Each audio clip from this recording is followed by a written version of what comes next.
Hello, everyone. This is Chala, CEO and founder of the Repositioning Expert, coming to you live with another Tuesday Tea Time with Chala, where I don't have tea. I mustn't tell a lie. Again, I'm drinking the protein. Let me take a sip.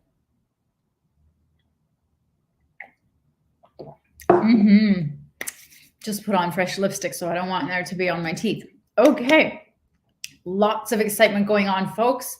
My pad is up for sale. It just went on sale today, and I'm looking at upsizing and going to brand new home. So it is a very exciting time for me. And hopefully we will never be interrupted while we're doing our Tuesday tea times with showings. Hopefully it'll just go quickly. As you know, the real estate market is very slow, but we're aggressive, we're hopeful, doing a lot of manifesting work, like looking at lots of places.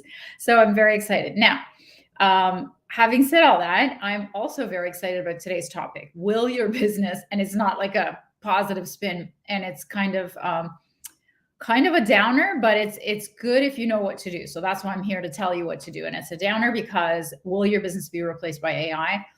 Sadly, it is not just me and statistics and the news and, naysayers, because, the news is negative, but it's people I actually know whose jobs have already been replaced. And these are copywriters.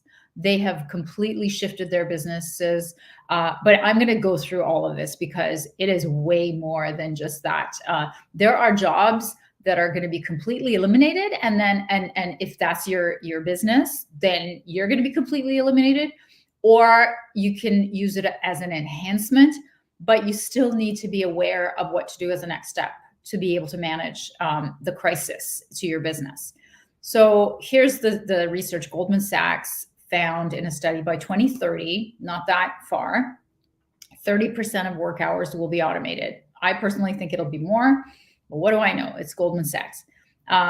So deep fake has been in the news. Deep fake is the AI's ability to fake and clone your face, your voice, and just you in video and audio. And it's called deep fake. So it's been in the news a lot because of a recent $25 million bank scam where on a video conference call of the chief financial officer that this guy knew, and all of his executives in the room where he is video conferencing. And they told him to transfer the money, and he did. And what they found out is that they deep faked the previous recordings from a video conference, which is insane, which is completely doable, right? And the employee only discovered it once he called his head office, which is like, it's not funny, but it's like horrendous. There are so many instances. There's a company called 11 Labs. So they're a voice cloning tech company. And in the news, I'm sure you've heard now, they're able to clone your family's voice, and they're using it for scams for your mother or a family member to call you and ask for money in distress. And of course you send it to them, right? Or whatever it is that they want you to do, you'll do it because it sounds exactly like them. And they can even produce it like on a FaceTime, on a video. So it's very, very scary. And so the 11 Labs, this company, has so much potential for the cloning. Of course, hopefully they're using it for the good, but they were in the news because they're using Biden's voice they're using a clone of his voice to leave voicemails for his campaigning, which is great because he doesn't have to ever do anything about campaigning. He could just deep fake his way through the campaign, not just him, but everybody. And you could use it for your marketing. How amazing is that? All my clients who hate to do marketing calls, right? They just won a round of $80 million funding. So this is not going away, folks. If you remember, one of the SAG and ACTRA, which is the equivalent of SAG, the Actors Union, the big long strike, which is why like none of my shows that I love are ready, because they've all been waiting for this strike to end. One of the biggest holding points was the deepfake, that actors wanted to have rights over their clone images and voice. and they wanted the rights to be able to track them. Like, how weird is that? Oh my gosh. And recently in the news, like Taylor Swift's image was, cloned and deep faked and was all over X Twitter. And they recently had to, for a brief period of time, they had to stop the users from searching her name. There is that story about, again, Biden pinning something on his granddaughter's T-shirt, and then it looked like they made it look like he was doing it inappropriately.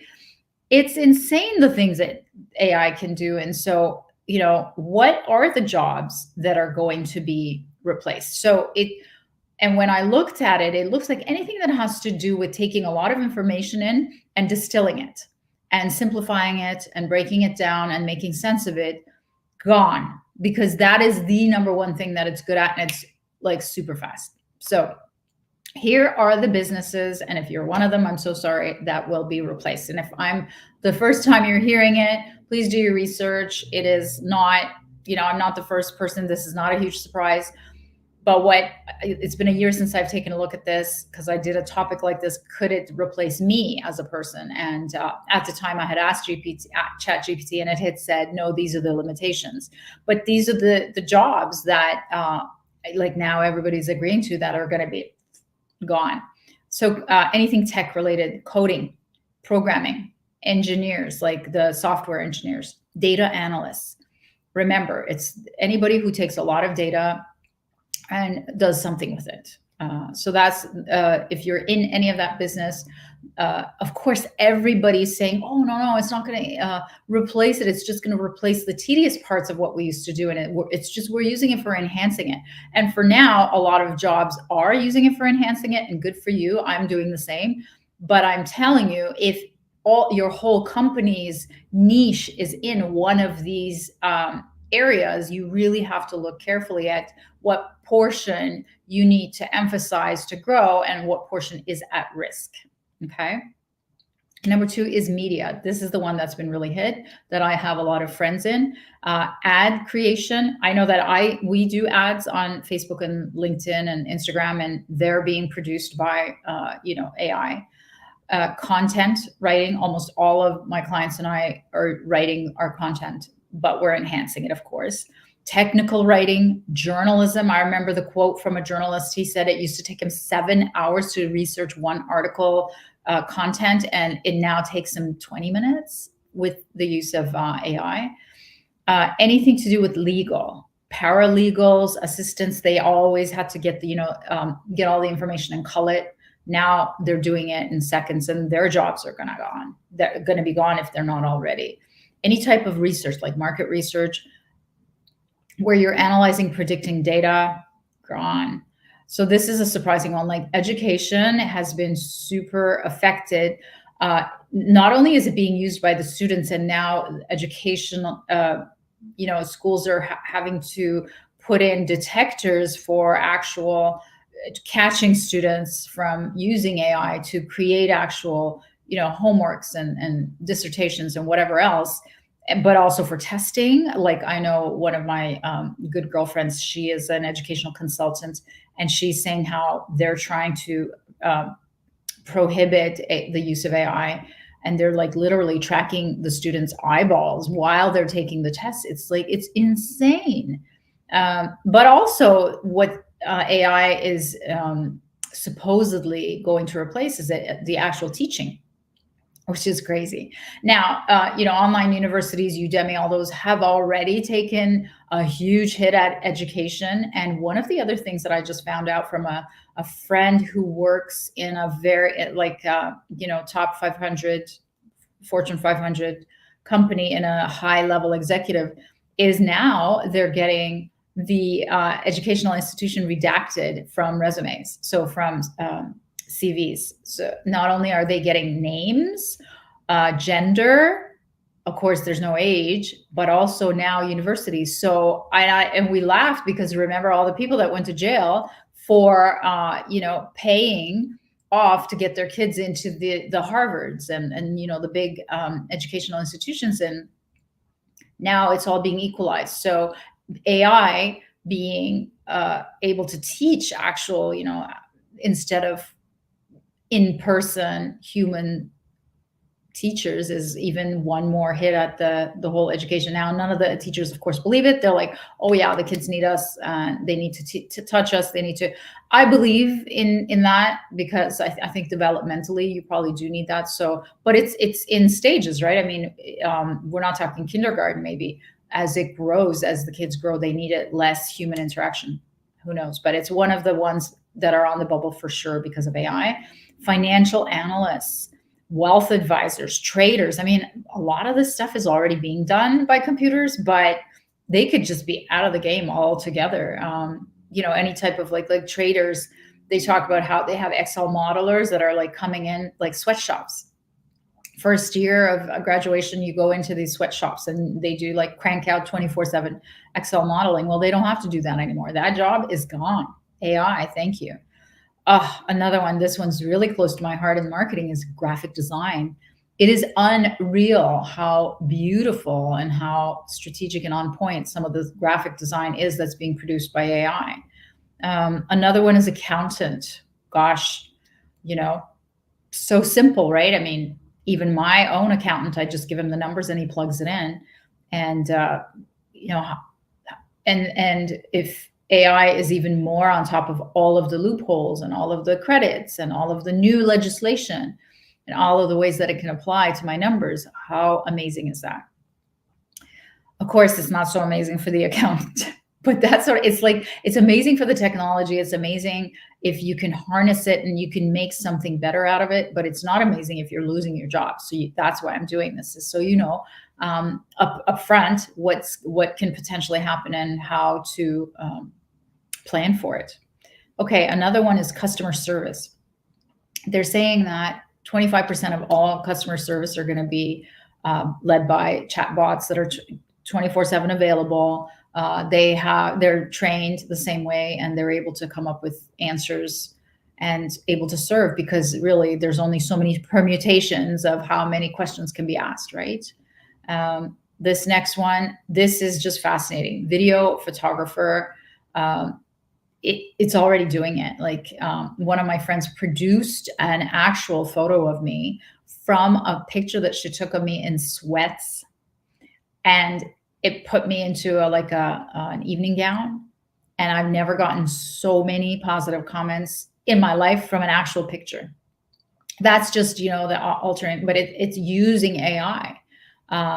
And same with video.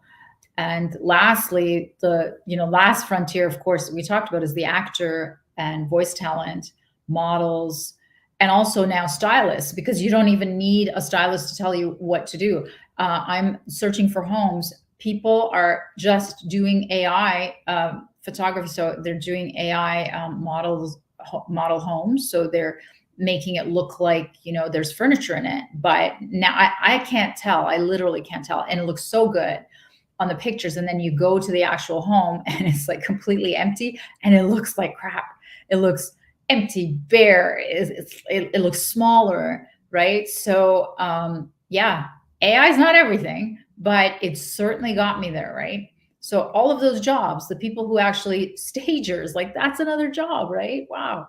So that's what's happening. Now, what is my advice? It's not all doom and gloom, you guys. It's not so bad. Use AI to do more of what what it can do. So the tedious part, the part that it does well. But here's where is the upside is, no matter what industry you're in, if you grow your personal brand, meaning if you put forward your point of view, your thoughts, your stance, your character, your knowledge, your wisdom, your memories, your experiences, and your advice. That is, I think, one thing that AI can't replace, and that you have to maximize in terms of your visibility of those things. So it's no longer about information, but it's information within the context of your point of view, your attitude about it, your memories and heart. Like, it's just, you have to become more human when you're faced with this huge behemoth of AI. And that's what I think you need to do going forward. And you need to be visible, but you also need to be targeted so that, you're not everywhere. You're in front of just the prospects that really truly need you. And you have to be clear and well messaged. And of course, you have to be niched. I mean, that's just a given for me. Anytime I open my mouth, you'll hear that word. Because if you're in their world and you're constantly being yourself, and just like what I'm doing, I mean, this is what I recommend to all my clients is like, just get out there and say what you really feel and let people get an experience of you. And then you become an actual brand. And so your face is literally everywhere, but it's not just your face, but it's your thoughts, and it's what you feel, and it's how you think, and it's your personality. And it's all the experience that you have helping people in those same positions. That I don't think AI is ever going to be able to help. Okay, so I want to close off by reminding you of a very exciting new thing that I'm doing. How can I remind you? I've never told you. It's the first time I'm telling you. It actually launched yesterday. I'm having another free masterclass online, and this time it's about sales. It's called Never Ask for the Sale. It's on February 27th and 28th, which is a bonus day. And what we're going to talk about is how never to ask for the sale. Never chase, never ask, never, do any of the things that most sales and coaching programs actually teach you. This is a little bit controversial, but I'm going to be showing you exactly what needs to happen for you never to chase anyone and still get sales and still grow your company and still sign on new clients. So in order to sign up, go to repositioner.com/never ask. Because remember, it's called Never Ask for the Sale. Okay, everyone, I will see you next week. Hopefully by then, my condo will be sold. What do you know? Take care.